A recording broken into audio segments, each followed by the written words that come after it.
Alors, je vais revenir sur la notion de syncrétisme.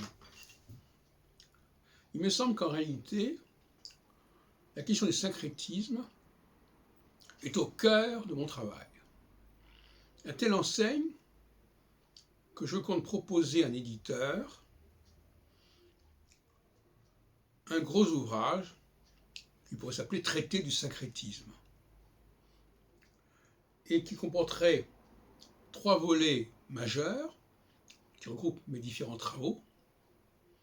Un volet sur la linguistique, sur les langues, autour de la langue anglaise, qui est une langue syncrétique et bâtarde par excellence, avec des locuteurs anglophones qui ne savent pas distinguer entre ce qui vient du français et ce qui vient du germanique, du saxon.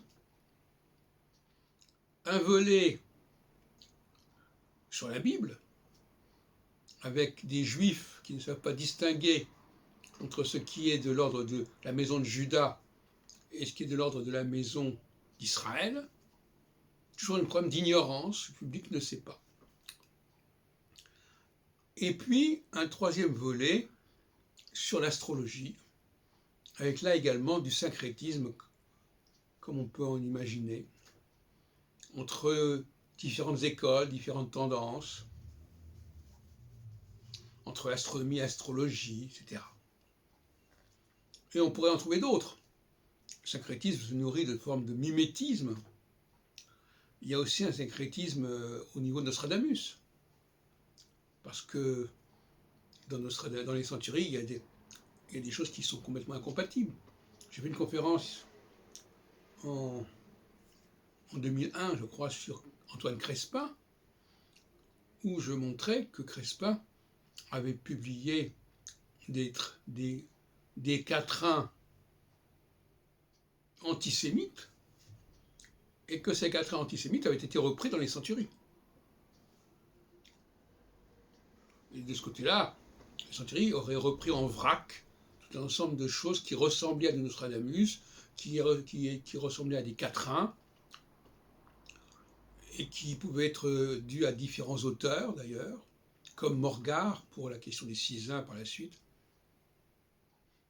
On est en plein syncrétisme, c'est-à-dire du moment que le sujet est le même, eh bien on peut très bien mettre tout ce qui concerne ce sujet en vrac ensemble.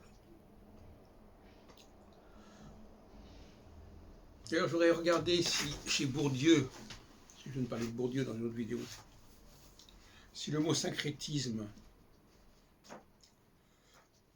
figure.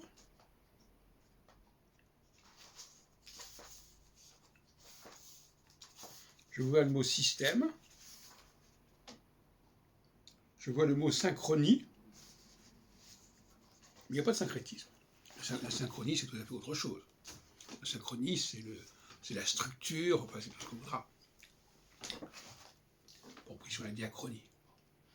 Donc, fermez la parenthèse. Donc, je propose un grand traité d'un millier de pages, en quelque sorte, qui regrouperait le syncrétisme centurique, le syncrétisme biblique, le syncrétisme anglo-saxon et le syncrétisme astrologico-astronomique. Sans parler d'autres formes de syncrétisme liées, par exemple, à la France, où on va dire que tout va ensemble parce qu'il y a des formules communes qui se recoupent, etc. Le syncrétisme met davantage l'accent sur l'objectif que sur l'origine. C'est intéressant ce basculement. On ne se préoccupe pas trop des origines. Pourtant, c'est que ça forme un ensemble, et que cet ensemble est voué à fonctionner.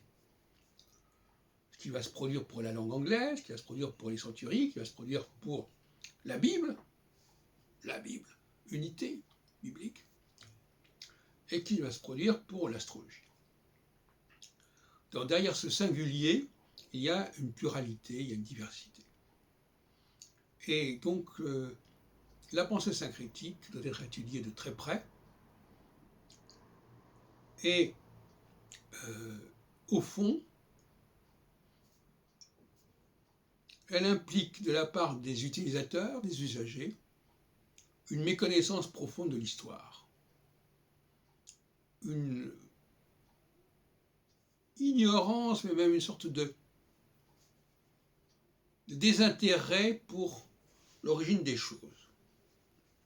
Que ça vienne de là, etc., que ça vienne du royaume du Nord, Israël, ou du royaume...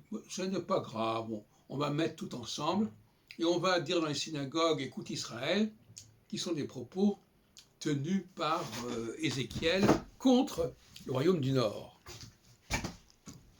Et d'ailleurs, ces propos nourrissent le schéma Israël, d'écoute Israël. Je vais vous le lire d'ailleurs, le tout début, je crois. Là, je n'ai pas la version hébraïque.